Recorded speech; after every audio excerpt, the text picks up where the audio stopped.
takes an enormous amount of energy to exclude people from the sphere of citizenship. Non-citizens aren't simply there, that they have to be produced and manufactured.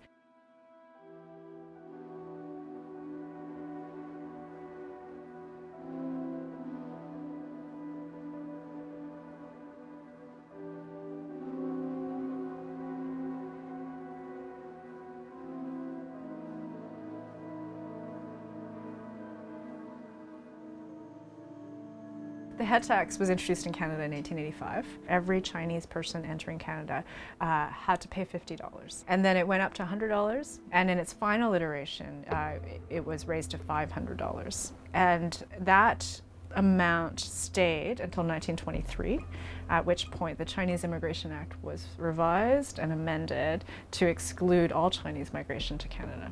The ways in which Chinese immigration is managed and tracked at the bureaucratic level inaugurated a system of bureaucracy for all immigration management that we still live with in many ways and in many forms. One of the arguments I've made over and over again is that the Chinese immigration certificates, specifically the CI-9, in fact models the passport before the passport happens in Canada, right? Because it's a document that lets you leave the country and come back. Documents were more important for people who were precarious and vulnerable than they were for those who weren't, as we still know.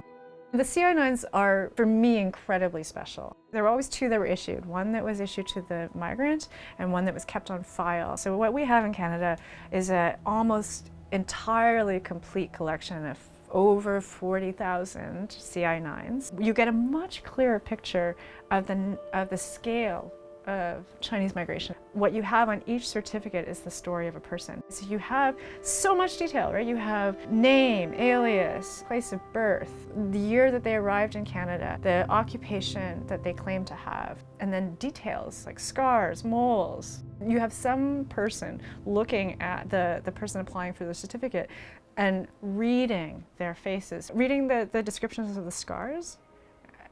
I mean, we know that there was enormous violence inflicted on this population. There were riots, they were routinely subjected to all kinds of racist violence. The work itself was extremely difficult and dangerous. A lot of the railway work was dangerous, the cannery work was dangerous. The physical scars that many of these people carried was, to me, also to read a history of violence that had been inflicted. I actually weep every time I spend any significant amount of time looking at these certificates, and I find them extremely moving. Just the fact of their existence alone is extraordinary.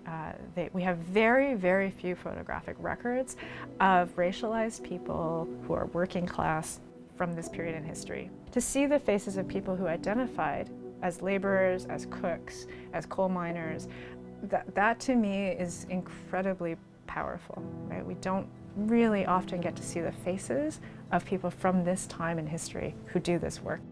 But I do also find, and I've written about this too, the flatness of affect. So in almost every instance, nobody smiles in these portraits.